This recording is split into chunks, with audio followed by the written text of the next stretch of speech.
In the year 1990, the world was forever scarred by a catastrophic war between humans and robots. It was a conflict that ravaged entire cities, crumbling the fabric of society and leaving behind a shattered dystopian world. However, the war had an unlikely victor. The humans, they triumphed, not through military strength, but with the help of Center Corporation and its enigmatic CEO, Ethan Skate. It was Skate who developed the revolutionary Neurocaster technology, a device that allowed humans to upload their minds into robotic drones. This advancement gave humanity an edge in the war, as people could command the drones from the safety of their minds, while their bodies remained safe from the battlefield's dangers. The robots, unable to match the ingenuity of human minds, combined with machine precision, were eventually forced into retreat, banished to a vast and desolate region known as the exclusion zone. Center's Neurocaster technology, initially developed for military use, soon found its way into the hands of the masses. It became the primary means by which people could escape the hardships of the real world. By uploading their minds into drones, many chose to live their lives in a semi-vegetative state, inhabiting virtual realms while drones did most of the labor. The human race had won the war, but at the cost of its own humanity. By 1994, the world had descended into an uneasy equilibrium. In this world of virtual escapes, one teenager, Michelle, found herself resisting the temptation of the Neurocaster technology. She refused to plug in, rejecting the false reality it offered, and instead clung to the painful memories of a life she once knew. An accident that claimed the lives of her parents and younger brother, Christopher. Ted's cruelty was a daily reminder of the trauma Michelle had endured.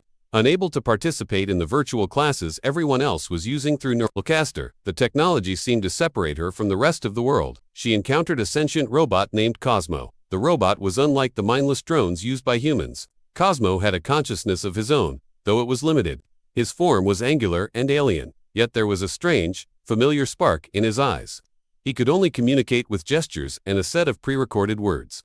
But there was something in his movements that conveyed a deeper meaning. An urgency. Through a series of signs and sounds, Cosmo managed to communicate something remarkable. He was controlled by her younger brother, Christopher. But Cosmo's persistence and the unmistakable sense of familiarity in his gestures convinced her otherwise. Cosmo, it seemed, was not just a robot. With Cosmo's guidance, Michelle set out on a journey across the bleak, robot-controlled landscape. Together, they navigated the dangers of the exclusion zone, a wasteland where robots, banished by humanity, lived in isolation. Along the way, they encountered Keats, a former soldier who had witnessed the horrors of war and was struggling with his own demons.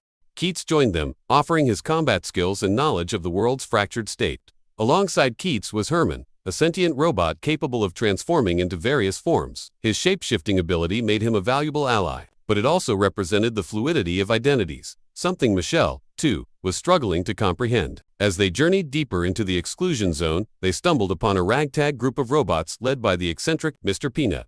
These robots had escaped the oppressive control of Center and sought refuge in the desolate land. With Mr. Peanut's guidance, Michelle and her companions uncovered a dark secret about Center and its CEO, Ethan Skate. It turned out that Christopher had not died in the car accident, as Michelle had believed. Instead, he had been abducted by Skate, who had exploited Christopher's exceptional intellect and integrated his consciousness into the very Neurocaster technology that had helped humanity win the war. Determined to rescue her brother, Michelle, with the help of Keats, Herman, and their newfound allies, infiltrated Center's heavily fortified headquarters. While the robots waged war against Skate's army of drones outside, Michelle and her companions ventured into the heart of Center's operations. Inside the facility, Michelle found Christopher's comatose body, still alive but trapped within the Neurocaster system. His consciousness flickered in the virtual realm, a prisoner of the very technology that had once been a symbol of humanity's triumph. In their final moments together, Christopher expressed his longing for freedom, his desire to be released from the virtual prison that had consumed him for years. The disconnection caused Christopher's physical body to die,